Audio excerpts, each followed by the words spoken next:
All right. All right. Well, thank you all for joining us tonight. This is Thursday Night Devos with Pastor Jonathan. I'm sure you caught the Devo this morning with Pastor George. And so, my format for this evening and for the last several evenings is to talk to people that I'm in covenant relationship with, just about what's happening, racism in our world, with a lot of the injustices that we're seeing. And so, the 2 weeks ago or 3 weeks ago, I had some individuals that came on, and we talked about some of the sociological studies that have been done and certain things that are happening. And then 2 weeks ago, I had the doctors on, or the psychologists, to come on and talk about faith and trauma, and how these kind of upheavals in our land with the riots because of the death of George Floyd and the trauma that ensues on people. So I had some folks to talk about that. And then tonight, I'm taking a page out of Bishop T.D. Jakes' book when he decided to have a conversation, not with people of color, but he wanted to talk to his white brothers and sisters. And so that's what I'm doing tonight, because I believe that if we're going to be the United States of America, if we're going to be believers of Jesus Christ, then we have to hear voices that are different or sometimes similar to ours. And so tonight, I'm really, really excited to have some exceptional people on with us tonight. So we're going to have a discussion. So I've got Pastor George Bowen. He and I co-pastor Converge Church here together, and a tremendous man of God that I respect. So he's going to be sharing. Also, Elder Joe McGettigan. Joe is one of those individuals who he is authentic, and you can see his heart come across, and you'll see that tonight. And then his daughter, Emily Flowers, is a Bible teacher, just a tremendous woman of God. And so I value their voice. I love to hear their voice because their voice carries weight. And so I wanted to talk tonight in lieu of all the riots that have been happening, all the protests, all of the things that are happening, the racism that exists in our country, our historical past. We're going to talk about that tonight. And so, it's going to be a time of just kind of hearing from our brothers and sisters. And so I said it kind of in passing, but I want to stress the point that we're in covenant. And the Bible says this. He says, if any man be in Christ, he's a new creation. Old things have passed away. Behold, all things have become new. And so part of the fall of man is that we are all born in sin, and sin has sort of attached itself to us. But Jesus Christ provides the solution for our sin, but he also provides a solution to the problems that we face. So everyone, I just want to ask you just an open-ended question. Kind of where are you right now? What are you hearing?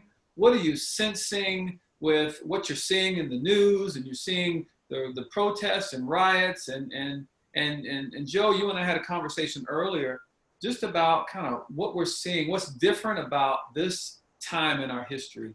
So Joe, since I kind of threw it out there to you, what are you hearing? What are you seeing? Big question, with about 47 different directions we could go for an answer.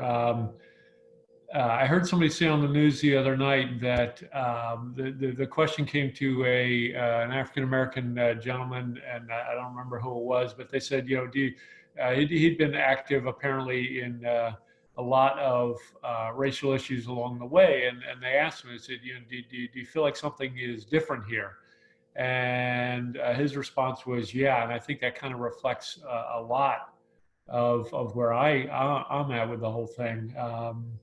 Something new has to happen. I mean, as a church, when we were before the merger with Maranatha Tabernacle, racial reconciliation, all of those issues had been, part of our DNA, and through a long journey, God has opened my eyes to a lot of things with my brothers and sisters, a lot of very gracious African-American brothers and sisters along the way, Pastor George, different folks have had input, and God's just opened my eyes to a whole lot of things. So I guess here's the basic point is, it appears that something very real has happened as a result of George Floyd and I mean all of the other names that get rattled off, but this time it seems real, and I think for such a time as this is not stretching it,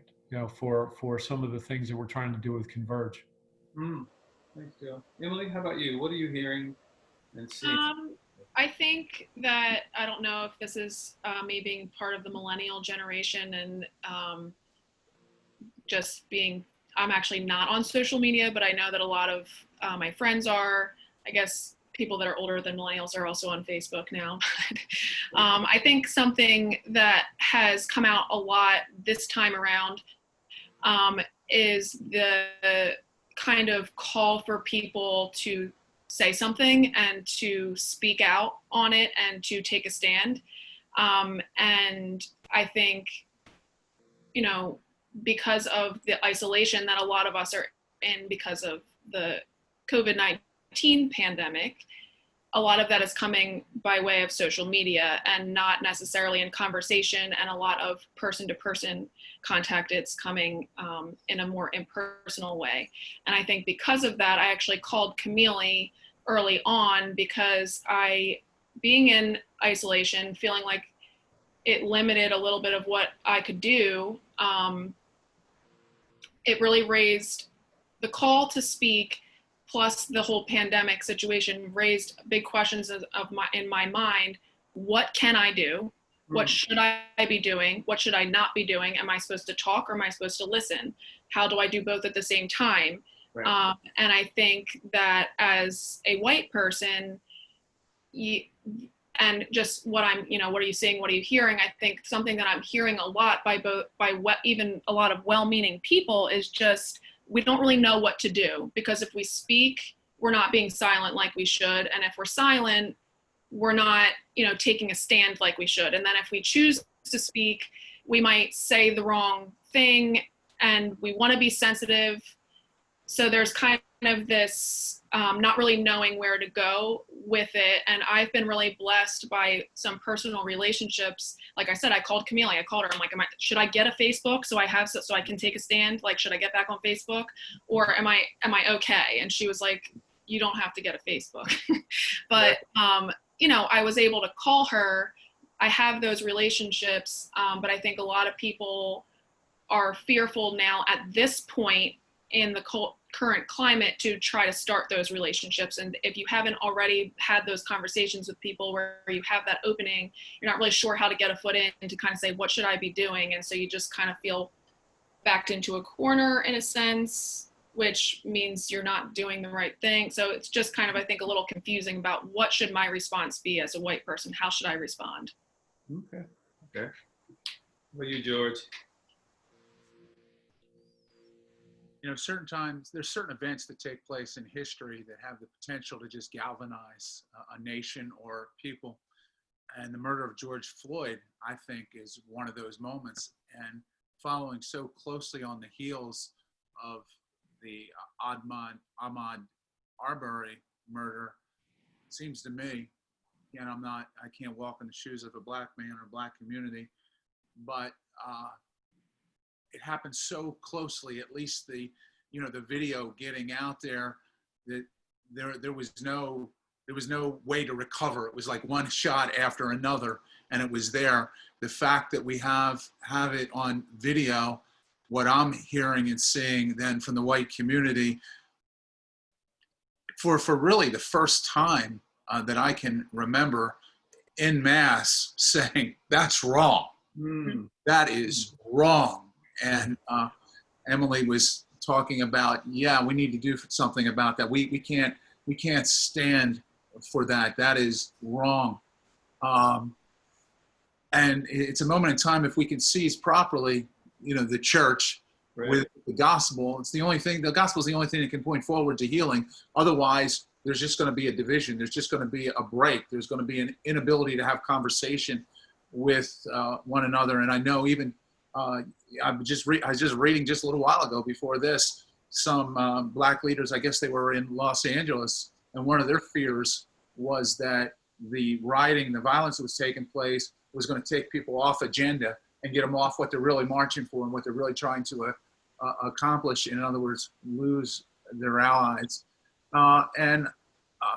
You know, I mean, I'm on Facebook. I'm watching it all the time and having conversations. You can see some of the back and forth that's going on. But when you stay on target, and when we're on target really tightly with this is wrong, racism is wrong, and when people, it really, the spirit needs to open up people's eyes, even to the systemic racism. I've had that conversation with too many people that don't see it. The video that you posted, I said the other day, was just a great 10-minute explanation of this is what it is. I talked to a friend of mine today, a colleague, another pastor, black pastor, and I was telling you a little bit about it, but he said it's like, he says like walking, he's talking about being a black man, he says it's like walking around with COPD, and you have people that don't have COPD saying, oh, we know how you feel. He said, no, you don't. They know, that's right. Might be able to be helpful to us, but you don't know how we feel. So the idea of we know how you feel is just, don't even say it. You can't know. And he's struggling with, and this is part of with him in the black community, saying, you know, I'm angry and I'm not sure what to do about that. The white community, man, you know, just struggling with all the, you know, white privilege. You try help people. Right. What that is, and then to see, okay, yeah, white privilege. Oh, okay, let's just acknowledge that that's real, but can we somehow use this real thing that's arisen in this racist to change? You know, to change. Can I change some of the systemic things? I don't know. The white community now, more than ever, in my experience, in my adult lifetime, seems more set to say this stuff is wrong and we want to work for change. I think the problem becomes is they start looking for political change, and political change isn't going to carry the day. Only gospel change. True. I was reading in, I'm sorry, Joe, did you want to jump in? Go ahead. I want to follow on something what George was saying, but go ahead. Okay. In Acts chapter 1, you see Luke continuing the account of Jesus, and he tells a story that when Jesus came on the scene, they were like, all right, Jesus, you know, are you now going to restore the kingdom, right? They're looking for this physical overthrow of the Roman Empire. And Jesus, you know, talked about a different power, right? A different way he was going to do it.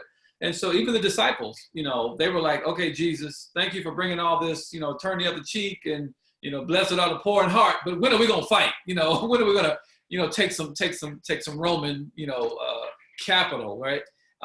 So I think there's always been that piece. So let me ask you this now, George and Joe, middle-aged white men in America. What is the fear? What are you fearful of? What are people and men? Because that's what you hear. Middle-aged white men are privileged, and this right here is opening up something. What is the fear that people have? Go ahead, Joe. I'm going to need you to cut me back on a ramble when they get to that place. All right, I'll trust you on that one. Yeah. I'll cut you off. Don't worry. I don't know if this answers your question, but it'll be a springboard. And to go back to one of the things that George was saying, that I think the many in the white community are set and ready for some real change and are asking a lot of very real questions. I don't know if this is what you're asking, but I'll give you one of my main. I mean, personally, any of my personal fears, for a lot of reasons that I can enumerate later, I don't have any. Not in the way that I think is affecting a lot of culture, but one of my concerns in all of this is that the white community, I think, is ready and willing to start to discuss it. But my growing opinion is that there are things that are happening that are unnecessarily almost we're going to start losing some really good people in the discussions. And what I mean by that is when you go down the line of social media and the way terms are thrown around, in the news, and it goes on and on and on. And definitions are so different, Right. and we have a tendency to just talk past each other. Again, my concern is that we're going to lose some good people in the discussion. For example, and Jonathan, we've had enough talks. Oh yeah, this is from on this. So just talk. Here, we're just kind of here. This is not my thing. It's just you're asking what I'm hearing. When somebody says, racism equals hate, okay? What I hear either directly or underneath the surface is that a lot in the white community go, okay, racism is hate. No, I don't hate. You're losing me in this discussion. Black Lives Matter, right? Black Lives Matter can be discussed as an organization or as a concept. And when you are forced by the media and culture to accept both, right, a lot of the folks, on the street are kind of going, yeah, no, you're losing me on that one. Yeah, Black Lives Matter. Right. Yes, they do. And they believe it to the core. But then if forced to go with this new orthodoxy, Right. a lot of the, when you look at, there was another one that, you could look at white privilege, for example. There is a cultural orthodoxy that is tied in large part with critical race theory. And I won't pretend to be an expert there, but I know enough that it's tied in with that.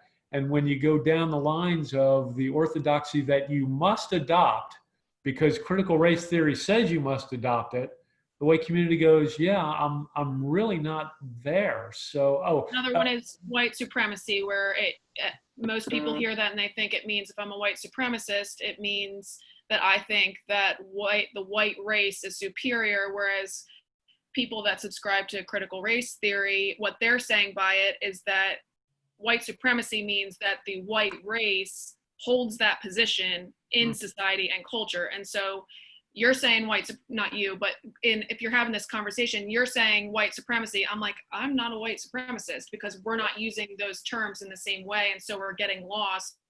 And I'm like, this doesn't apply to me. I'm not, right, white supremacist in the way that I understand that to be. Right. Another one would be, discrimination and oppression. Now, and I want to be ultra clear here, is that there is nobody, I don't think, that can adequately make the case that the history of our country isn't fraught with that, right? And it is at the hand of white America. I get that. But what ends up happening in some of the discussion now, and we could, maybe we could wrestle through this now or another time, but rightly or wrongly, so the white community goes, well, I have no interest in discriminating and holding anybody down. To the best of their knowledge, they've sought to work with the concepts of equality, et cetera. So they go, I don't think I'm an oppressor, so no, you're losing me. Now, all kinds of issues around that. I get that, right? I can feel the voices of the culture and a lot of the things that people have told me over the years. I can hear that in the background, like, oh, he doesn't have any idea what he's talking about. I do. All I'm saying is that by talking through these things using different definitions, different concepts, different assumptions, there's all kinds of things. We're just talking past each other. Right. And I think that's where we're going to lose some people in the discussion. And B, is that, like, so for example, Jonathan, with you and I have some really, really tight conversations where you're going, yeah, no, that ain't it. I'm going, well, here's what I think I'm saying. Well, no, that's not what it is. Okay. We have to have those, define things well, know where each other is coming from in order to make this larger thing happen. Or I keep saying it, I think we're going to start losing people in it. Yeah, and so when you say, okay, white supremacy, I don't subscribe to that, or the white privilege, I don't subscribe to that. In Black people's mind, they're saying, okay, you don't subscribe to it, but you don't have to, or you don't either have to or you don't have to subscribe to it or deny it. You just have it, you know. And it's kind of like, well, of course, you know, it's kind of like, you know, that whole thing. But I think unless we get the terms right, then we can't even have a discussion. And I spoke a message on the inconvenience of righteous indignation or righteous anger, right? And I think there's a place for that. But you know, you hit it on the head. If there's no point where we come together, then we'll be missing, and we won't get there. George, what do you want to add? Just a couple things. Really, talking about middle-aged white people or middle-aged white men. We're baby boomers, and a lot of the older baby boomers came out of a revolutionary moment. It's in the mid 60s, late 60s, 70s. There was the Vietnam War. There was civil rights movement. There was I was just a little boy, but I remember the assassination of John Kennedy, Bobby Kennedy, Martin Luther King Jr. I remember the emergence of the Black Panthers and Stokely Carmichael and Eldridge Cleaver. I remember Watergate. I remember the baby boomers that are now old like me. Were part of, I was kind of catching a little tail end of it, but part of a revolutionary movement that we're looking to, you know, reject the establishment and throw off their arms. Emily might find some offense at this, but I have actually found among millennials, younger ones, talking to them about a race issue, saying to me, I can remember a specific conversation with a young white minister saying, I just don't say it. I just don't see it. I grew up, you know, I had African Americans in my classroom, you know, they have the same rights, same opportunities as me. The generation before me, you know, which is, you know, that war generation, and just kind of like, you know, they grew up after the war. I mean, that would be my parents and things like that. They're different. My parents, you know, I think taught us right and really did some really good things with us, but they would have said, I know they would have said that they didn't really see a race problem. In fact, I remember in the riots in 66 and I think 68, I remember my mom being scared to death. Some things were taken in Philadelphia and Newark. And it wasn't until really, so they would have been a little bit fearful. Okay. And it wasn't until they started being foster parents and having a lot of African-American kids that they were foster parenting and seeing the way that people reacted to them, that I remember my mom talking to me one day saying, I can't believe how people are. So she's experiencing it secondhand. It's like secondhand smoke. You're like catching it, you know, it's like, it's right there. And I know you brought up a couple times, we talked about it briefly, but critical race theory, critical race theory, I mean, I think we all agree as Christians, when you look at it, it's an analytical tool, but it's a defective analytical tool because it really handcuffs people. It handcuffs both the white community and it handcuffs the black community. Handcuffs the black community because in my view, it kind of says you're stuck. You know, you got all the white supremacists and you're never, the only way, like I said to you today, it almost is like you're going to have to segregate. So they're stuck there and they never, and there's not a sense of I can get out of this, I can get it. And the white community, if they're repentant and kind and want to turn, they're stuck too because you're just part of that. Yeah. It's a tough thing.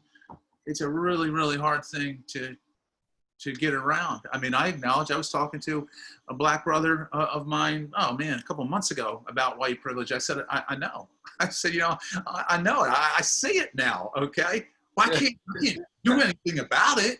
I mean, you know, the fact that the store detective doesn't follow me, the fact that, you know, cops don't get called to me, the fact that, you know, when I get pulled over, I know it. I realize that. And, you know, I want to empathize and I want to work for change, but I can't like make myself not privileged. And that's the thing too. Emily, you touched on it. Like what do you do? Like, you know, you can fall into white guilt where you want to start, okay, let me just give away stuff. And I think that critical race theory, it stops, it never ends, right? I mean, what do you denounce your whiteness, right? Do you denounce all these things? It's like almost like when the Galatians wanted to come to Christ, they're like, yeah, well, then the false teachers came in and said, yeah, it's Christ plus this, right? It's these things. Mm-hmm. So Emily, you were talking about like, what's that feeling of like, and what are you hearing? Like people saying, well, what can I do? Like, how does that, you know, what do you go with that? Like you ask Camille, like, what do I do? Did you get an answer to it? In that conversation, it was a very long conversation, but one of the things that she and I have talked about a lot is, and I don't know if this is a direct quote. I don't know if she's not in the background there because you're at church. She can correct me. It's not necessarily a direct quote, but the heart of what she was saying to me was, I don't want you to apologize for being white. I don't even want you to apologize for the privilege you were born into. What I want is for my suffering or my situation to be seen and validated and not even understood, but just, that we mourn with those who mourn. Right. And so it's not this thing about, I think that is another thing that I've heard a lot, is a lot of white guilt and feeling like I can't appreciate anything in my life because it's all the result of privilege and, all this kind of stuff. And it's, I think if you're going to err, it's okay to err on that side, I guess. Right. But I think that, God made white also. And you've said before, we don't have a race problem, we have a sin problem. And so it's not that whiteness, and this is, I guess, I don't know if this is a part of critical race theory, but it's not, whiteness is not actually, whiteness in terms of race is right. not the problem. It's, so anyway, to circle back around, what right. Camille kind of has said to me is, you don't need to apologize to me for being white. Right. What I hope is that you'll understand or to validate and just acknowledge what I go through Right. as a Black woman. And so talking about the way that she fears for your boys and what that means to be a Black mother to 3 boys that are going to grow up to be Black men. And what does that mean? And there's this book, it's called Mother to Son. It's a really good book. It's Letters to a Black Boy on Identity and Hope. And I love it because it's just a mom talking to her son. And at one point she says, I don't know if I'm getting off topic a little bit, but I think it just speaks to this thing of, you don't have to apologize for being white, but just try to put yourself, like we did at that training thing that we did, try to understand from the other perspective. She talks about what she sees when she sees her son and then what other people will say. And she said, I have to visualize the man that you'll become, and I must prepare you to face the world in his skin. I never, when I was pregnant or had my children, considered race. I never, ever once thought, well, my child's going to be white. What is this going to mean? What certain things do I need to teach them? All these kinds of things. And so, again, just circling back, what I feel like, what can I do? I can educate myself. Right. I can put the work in to try to understand, and I can humbly, and maybe this is something you can comment on, because I know I don't have a right to your experiences. I don't have a right to, ask you, well, educate me. I need to do the work myself.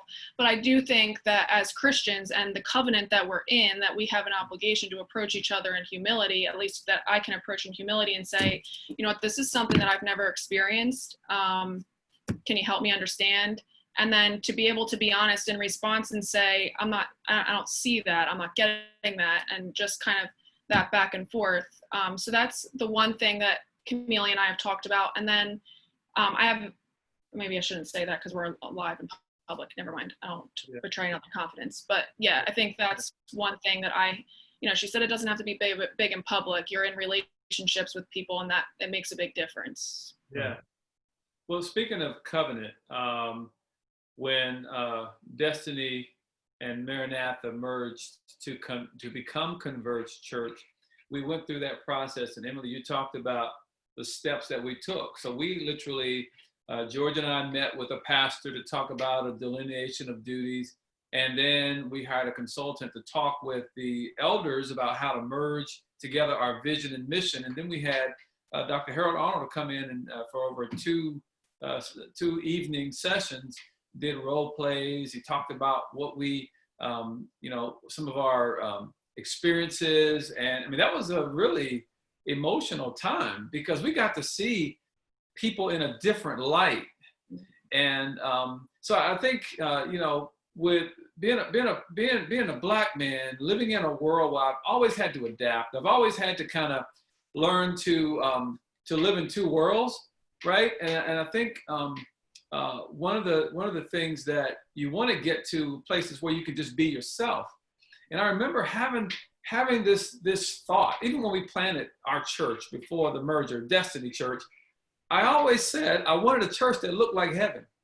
And the church I was attending, the pastor had espoused that, hey, we want to have a multicultural church, but to have a multicultural church means you got to do the multicultural church work. And a lot of folks will settle with multi-ethnicity, but don't want to go to full multiculturalism, because multicultural says I listen to, I celebrate the cultures, and there's an aspect of God in the culture, and as opposed to just saying that, you know, we've got, you know, 10% black or 30% Hispanic and the rest are white, and we're a multicultural church, right? So George, I know you told the story about going to hear this black preacher, Right. and when you heard him the first time, he kind of got under your skin. But how did that help you in your process? I was back in 1990 or 91 as Michael Williams, and he was from Houston, and he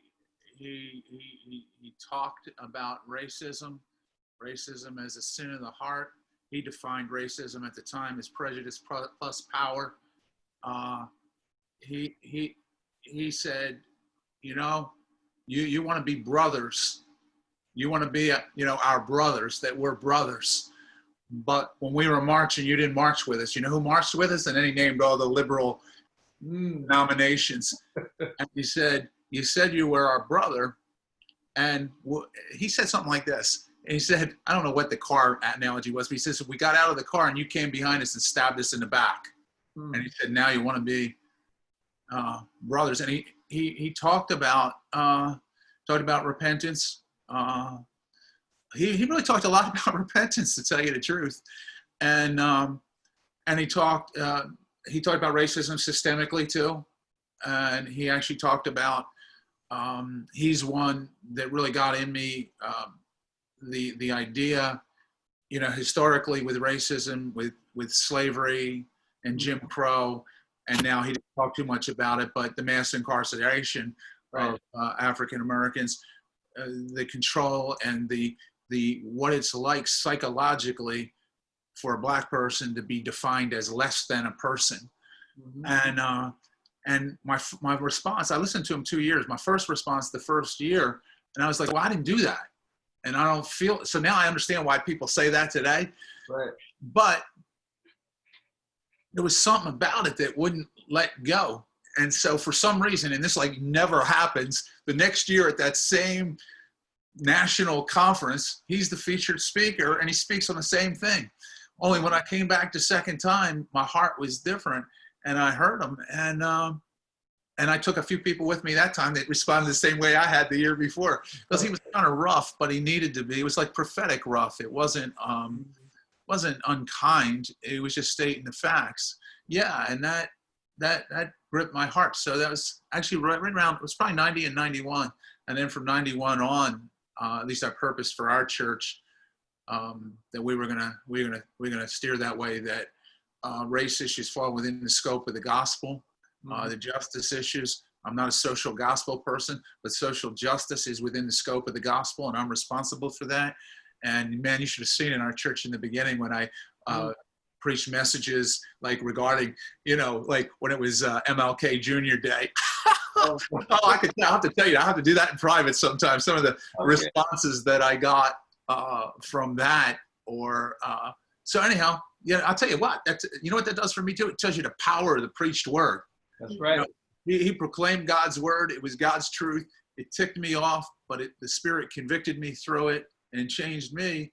And as a result, allowed me in some relatively small measure, but at least small measure, to be an instrument that helped, open up others' blind eyes. Yeah. Which is kind of funny because Pastor George was my Pastor Williams. We had a conversation, I don't know, it was like 97, 98. Right. I don't know that I would say that I was ticked off, but I definitely was tweaked because it was kind of, I mean, I look back, it was a very typical white view. Some things that still think are true, but have to be tempered through the experience of the African American community. And kind of, and I don't know if it's jumping ahead, Jonathan, a whole lot, but both you and George were talking about the multicultural church and doing the work, and then I think you touched on needing basically to live two lives, and you and I have talked about that piece. I think in looking ahead and why these discussions are so important is this. Having these discussions really is a gigantic part of the work. I mean, I almost get leery of telling the story because it can almost be cliche, but I keep telling the story of a dear brother from down in Jackson, Mississippi. And I asked him, I said, how do you know when you're reconciled? He said, when you can talk. And when these things surface, and that thing comes up in our hearts where you go, please don't put that on me, or yeah, that's the way it is, so what? And this is coming from any side, right? Black, white, Latino, whatever. Right. There needs to be that place where I go, Jonathan, listen, I saw this thing and kind of ticked me off a little bit because the guy was saying this. Talk me down. Like, what was he talking about? Number one, right? Where am I wrong? And here's how I'm viewing it. Is there any truth in that? And then you turning around and going, yeah, you know what? On this, and this, you're good. Here's the part that you need to tune up. If we don't have that, we're dead. Right. This is why so many churches get right up to the precipice and then don't do it, and then we stay segregated. Right up to the precipice, and then we don't do it. Why? Because there's hard questions that you have to answer when you have two different cultures, two totally different experiences coming together, and one side of that doesn't even want to acknowledge that that's the experience, i.e., the white community. Right.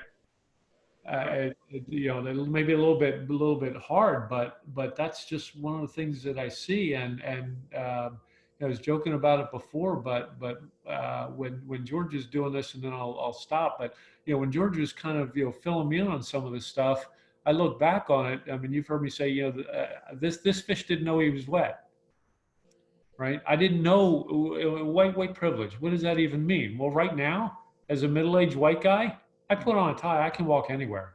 Right. I can walk anywhere. Yeah. And I've done it. Walk like you know where you're going. Nobody's going to stop me. Right. I mean, unless I'm walking into some airport high security area or something like that. You're looking pretty suspicious now. I mean, yeah, well, back in those days, you really would have stopped me then, but you probably would have been right. But that's a different issue. Yeah. Right? They're just not going to stop me. Why? You don't stop a middle-aged white guy with a tie. One of your sons or some of the other guys that we know, they'd probably get stopped, and nobody. Why are you here? And that's the thing. Now as believers, we know forgiveness is a huge part. And I remember saying one time, I forget a message I preached. I said, why is it so hard to forgive? And then one of the reasons it's so hard to forgive is because secretly we want the other person to just get it, like to be damaged, harmed, hurt in some kind of way. And then once I see that, then I can say, okay, I forgive you. Like you harmed me, let me see you be harmed. I want to see you go through what I went through. Now, since you got yours, now I can forgive you. But a lot of times that is so hard to do because we want that retaliation. Like I really want to say, man, like for years and years, Black people could only live in certain sections of town, and it wasn't fair. They could only live in certain neighborhoods, in inner cities, and the schools were inferior. And then, and then you see people saying, well, why don't they just pull themselves up by their bootstraps? I'm like, well, if you cut their bootstraps off, you limit where they live, you take all the jobs, you move out to the suburbs, they can't get education, they can't get jobs, right? And the food is inferior. The teachers who come into the inner cities have to get hazard pay just to teach there, and most of them use it as a stepping stone. And so it's almost like the system is set up to fail. It's set up, and then the news doesn't help. The media doesn't help. You know, the first 5 minutes of every news show is black man kills this person, robbery on this street. To the point where my 13-year-old son was saying, "Daddy, I don't want to go to Philly." I said, "Why, Josh?" He says, "Because every time you go to Philly, you get shot." And I was like, "Josh, that's not the case." And he's like, "But that's what I see on TV. That's what I see." So Emily, I think you're onto something.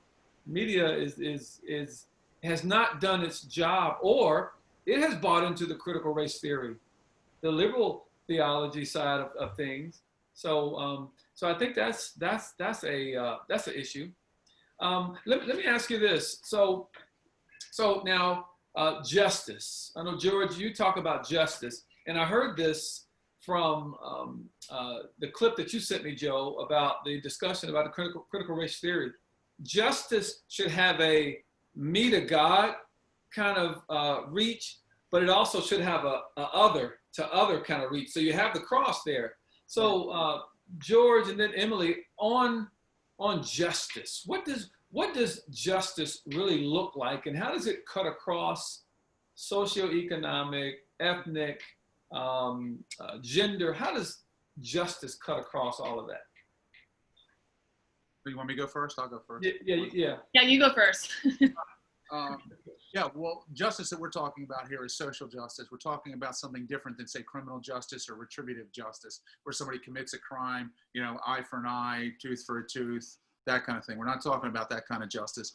We're talking about what the Old Testament describes, but also the New Testament describes. Matthew 25 is a classic description of it as far as I'm concerned. And also one of the letters, or actually might have been in Acts, where was instructed, look, preach the gospel, don't forget the poor. Right. So justice in terms of social justice has to do with giving people what their right is, giving them, treating them as from a Christian perspective, as creatures that are made in the image and likeness of God. Social justice has to do with, if we're talking very bluntly, about the basics of life. When we talk about things like healthcare, when we talk about housing, when we talk about education, I talked to a friend just really recently about issue. Actually, you know what came up on the table? The whole issue of reparations. I said, look, I'm willing to talk about reparations. I think it's probably a bad thing to just give money into individuals' hands, but reparations in terms of let's target some of the problem issues with real constructive, get all the administrative nonsense out of it.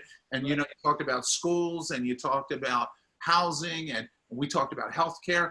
I said, I don't really have a difficulty with that. I mean, it's overwhelming. So justice on a person-to-person level, I mean, I need to treat people as I would want to be treated. I mean, that's Matthew 7. We always talk about it as the golden rule. I need to treat people well. I need to treat people as made in the image and likeness of God.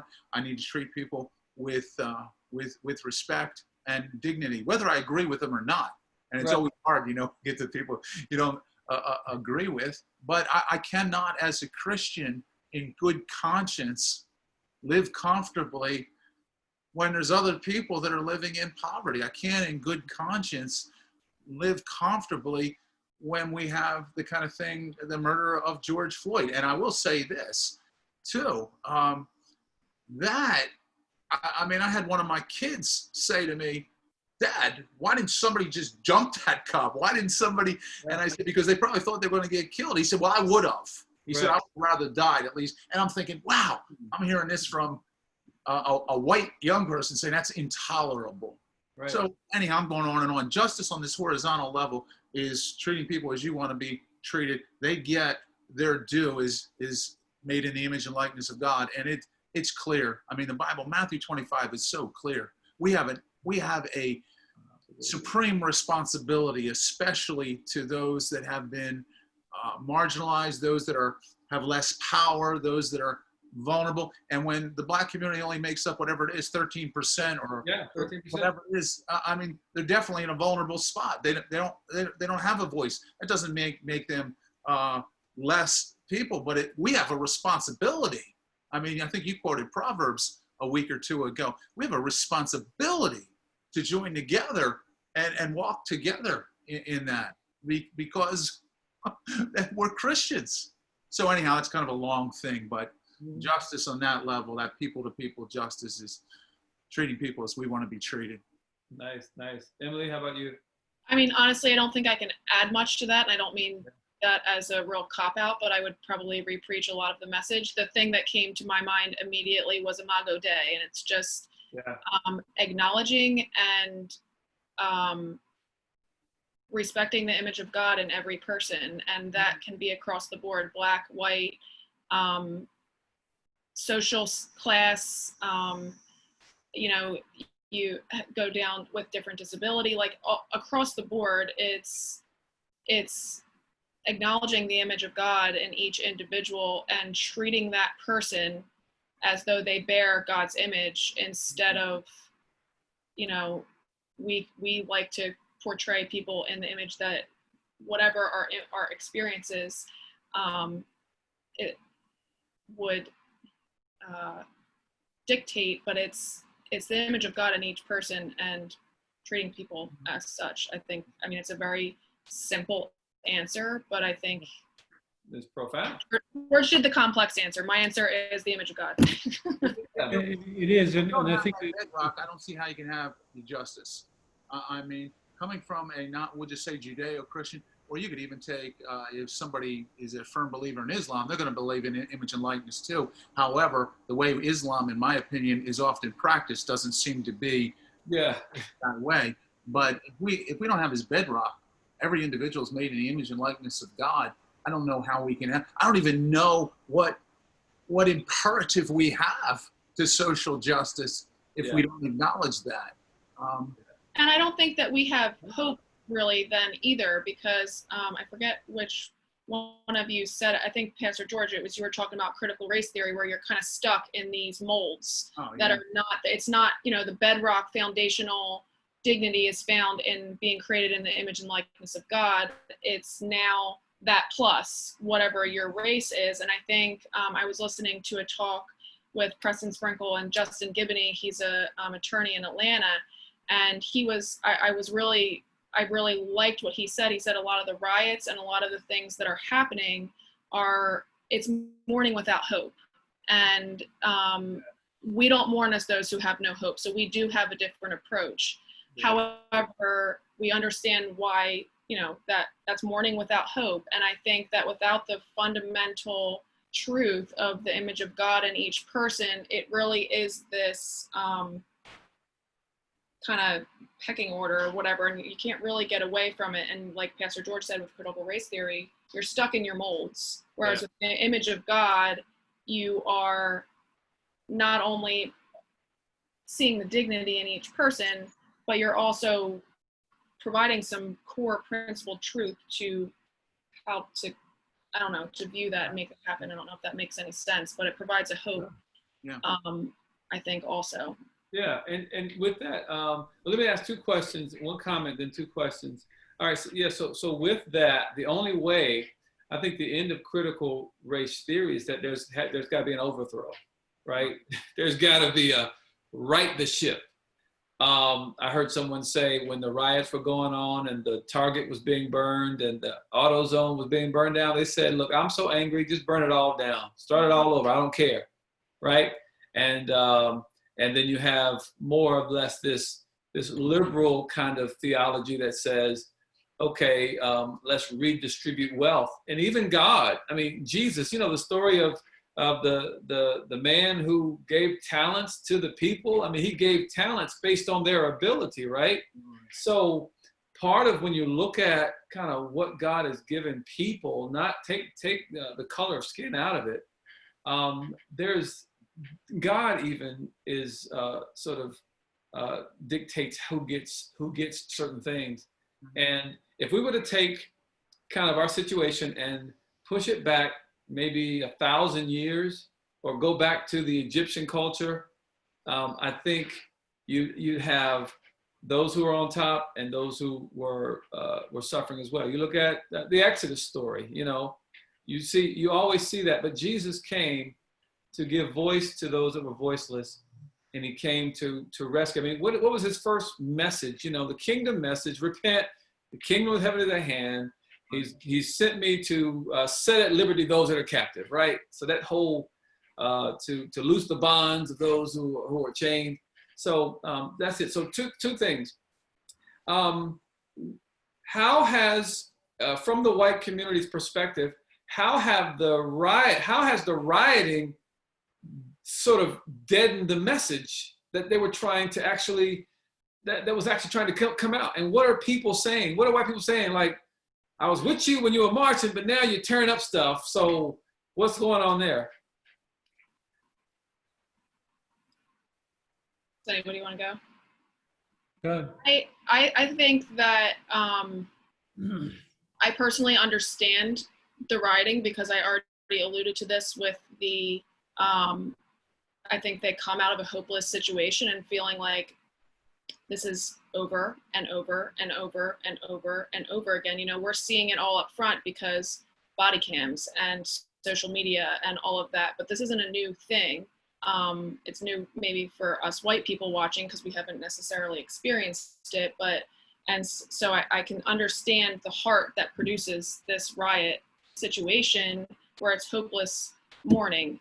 I think that what ends up happening and what's unfortunate, I'm not condoning the rioting, and I don't think that violent protests is the answer, just to be clear, everybody, that's not what I'm saying. I just understand where it comes from. But I think that what's unfortunate is then that rioting feeds a narrative that allows us to be able to ignore the cause and jump straight to addressing the reaction. Mm-hmm. And so what we have, I think, in the white community a lot is we jump to addressing the reaction.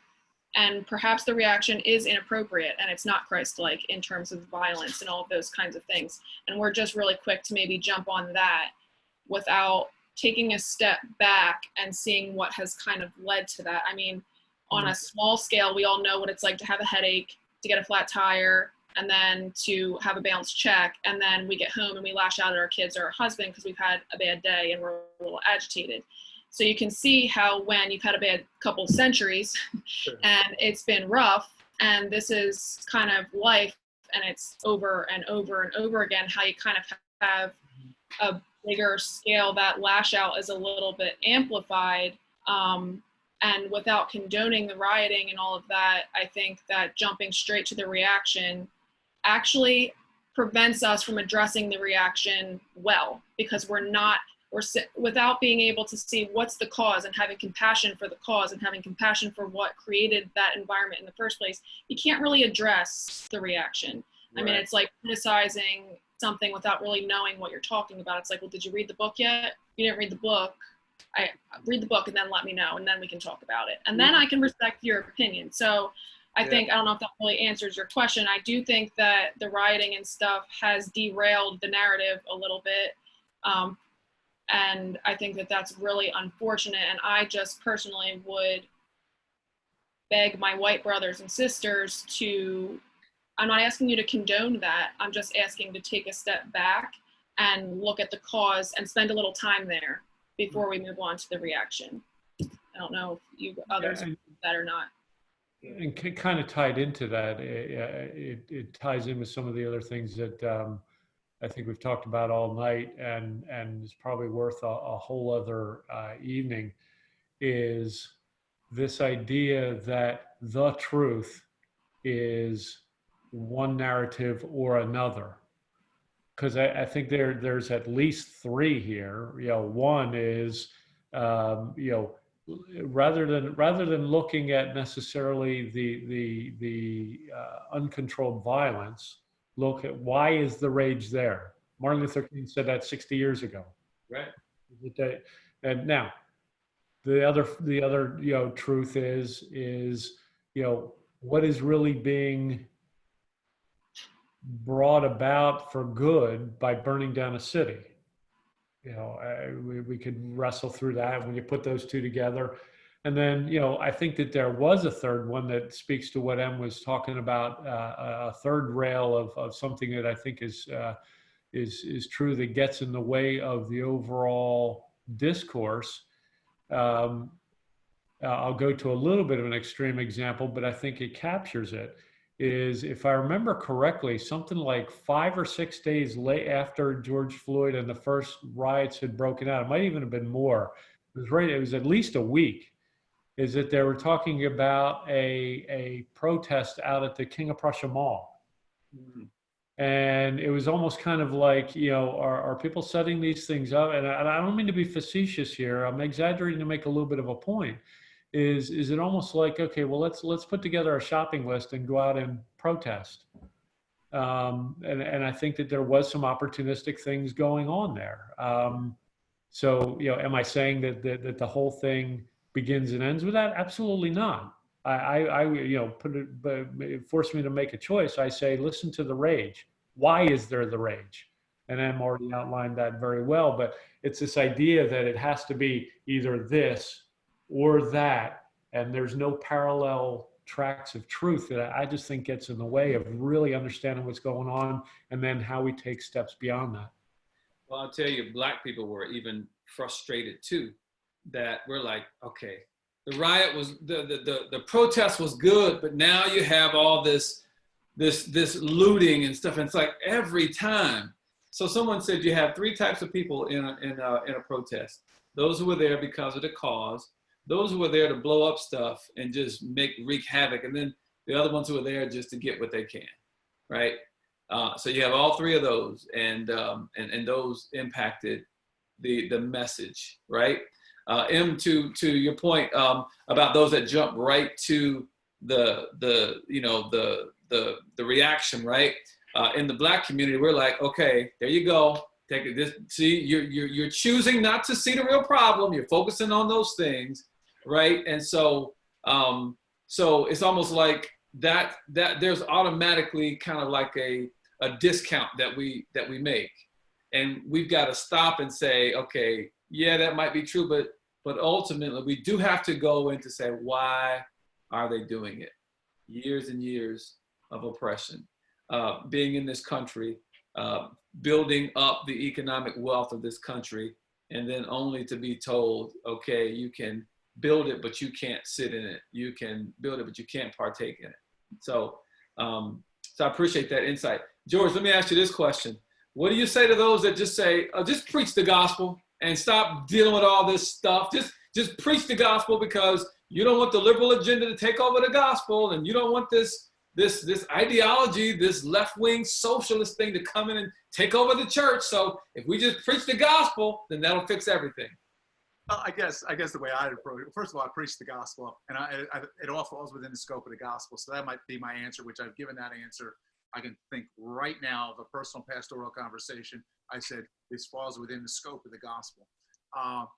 And it depends on how people define the gospel. If they want to define the gospel as Jesus came, he died, he raised from the dead, believe in him, you'll be saved. That's this central core of the gospel, but that's not all the gospel. You put it well. This is the gospel of the kingdom. This is the gospel of Christ's rule, that he's making all his enemies a footstool, that the gospel is broad. It's much bigger than we ever thought. Let me put it this way.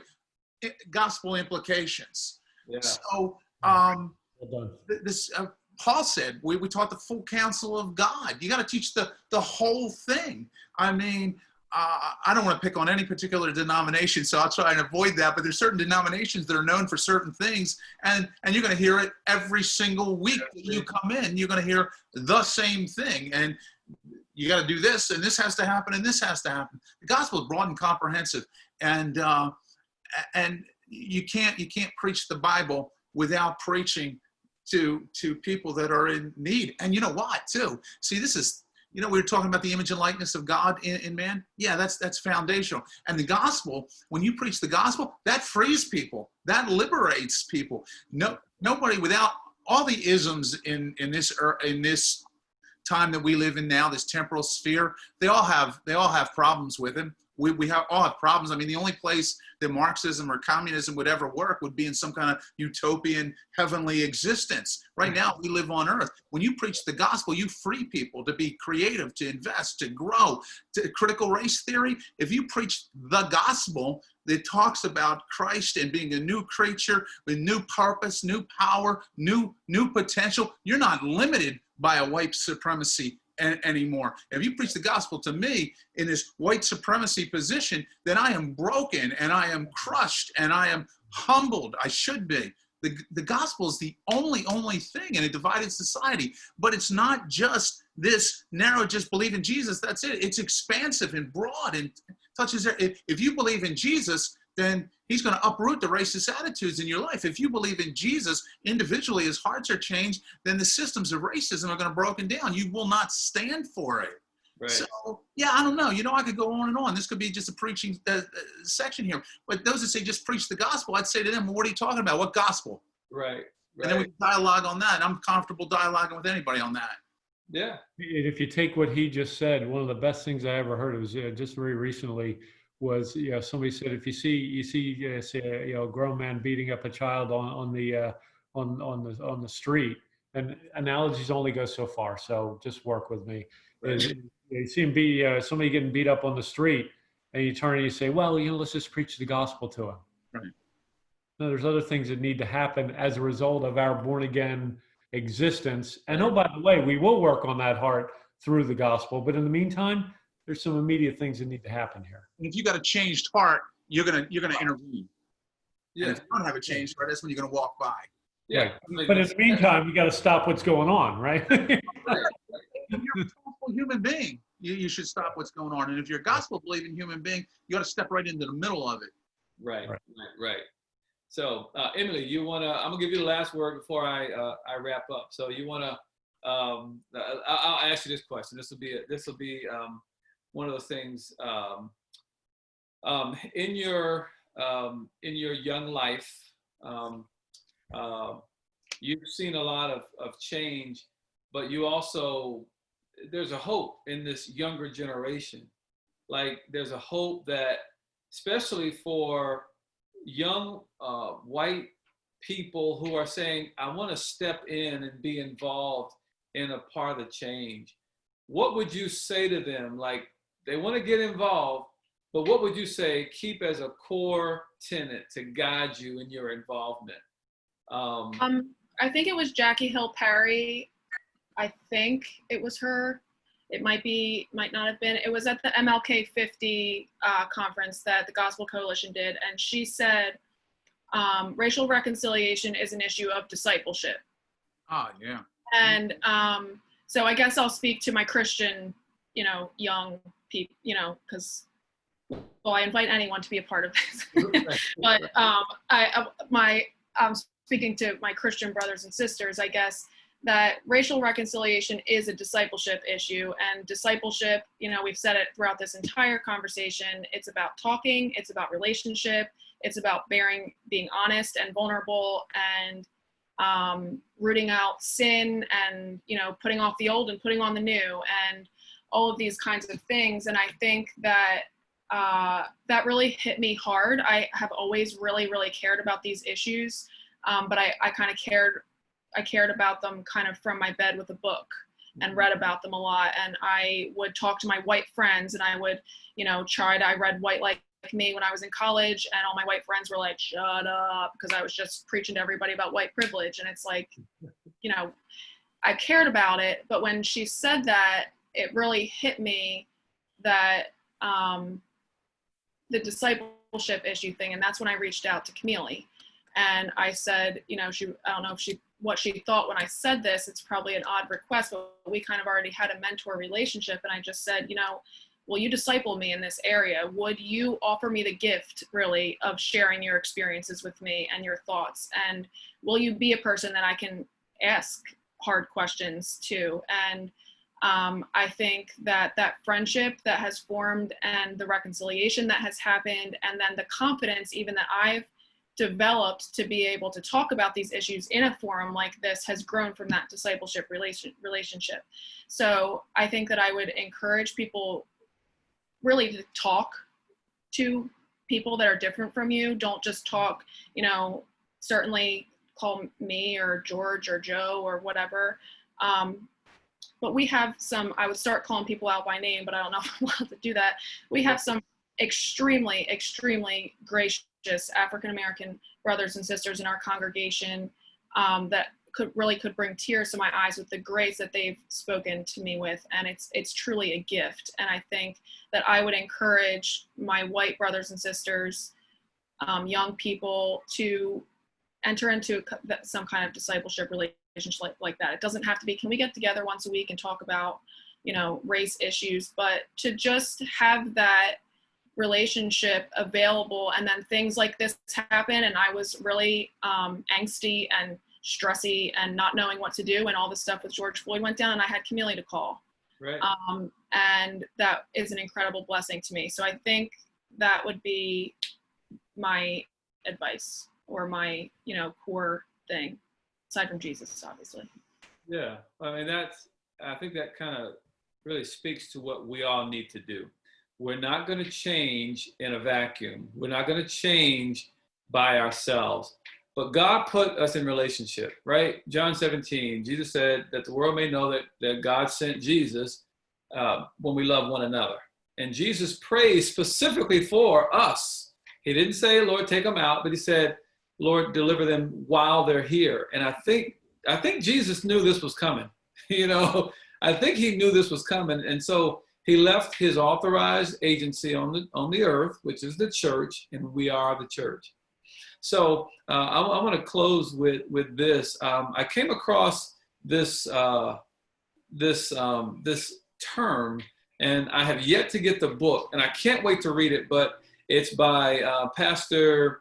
He's a pastor of a church in Columbia, Pastor David Anderson, and he does racial reconciliation training. He travels all around the world, and he came up with this word, gracism. Gracism. He said, gracism is the antidote to racism. And I thought it was so powerful. And so he has these 7 sayings of a gracist. And so when we say grace, you know, it's kind of like, well, okay, we're just going to be, you know, it's going to give grace to everybody. And I'll say, no. 1 John 1:9 says, if you confess your sins, God is great. God is faithful and just to forgive you of your sins and to cleanse you from all unrighteousness. So once there is an acknowledgement of sin, then God can now deliver grace. You know, there's a forgiveness of sins that happens, right? But even for that to happen, it's an act of God's grace for us to even come to repent, right? Sure. But he says grace, all of us need grace extended. So the 7 sayings of a gracist are this: I will lift you up. I will cover you. I will share with you. I will honor you. I will stand with you. I will consider you, and I will celebrate with you. And I think that is so profound.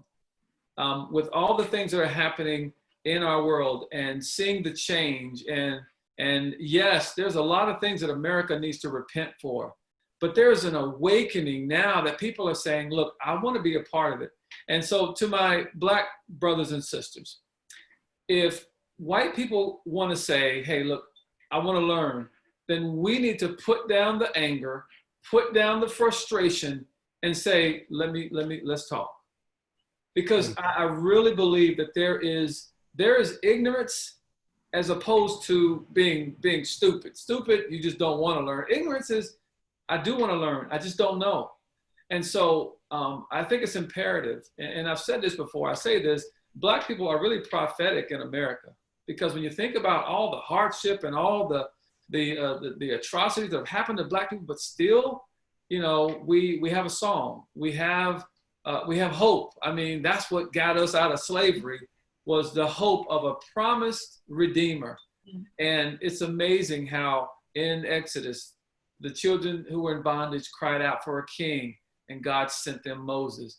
When the people here in America were enslaved and cried out for a king, and even after the Emancipation Proclamation, we still weren't able to vote. God sent a king, Dr. Martin Luther King. I'm like, wow, that's amazing to think. But the true king, Jesus Christ, is the one that's going to deliver all of us. And so I would encourage you to make Christ the Lord and Savior of your life, to ask him to show you your sin, to show you where even the anger that you have, and it may be a righteous anger, but God wants us to be angry but not sin. And I'll tell you, I'm in covenant with everyone on this Zoom call, because we are walking the talk. Not perfect, we still got a ways to go, but God has changed our hearts. And so, George, Joe, Emily, thank you for just taking the time, because I wanted everyone to hear from my white brothers and sisters. And I'm telling you, there's some good white people in this world. I don't know all of them, but I know 3 of them. And I think I probably know about more than 3. I know a lot. And so, so I think it's imperative, because at the end of the day, the one who changed our heart was Christ. So, hey, thank you all for joining us. And on Saturday morning, we're actually we keep talking about this thing because we've got Blair Lynn, who will be joining us Saturday at 10:30. My wife, Camilla, will be hosting a discussion, and that's open to everybody. So if you want to be a part of that, just contact the church, hit us up on our Facebook page, or just call the church office, and we can tell you how to be a part of that discussion. But we're doing the work, and we're seeing God move right here at Converge Church. So thank you for joining me tonight. Have a great, great evening, and thank you, everybody. Thank you. See ya. All right. Guys.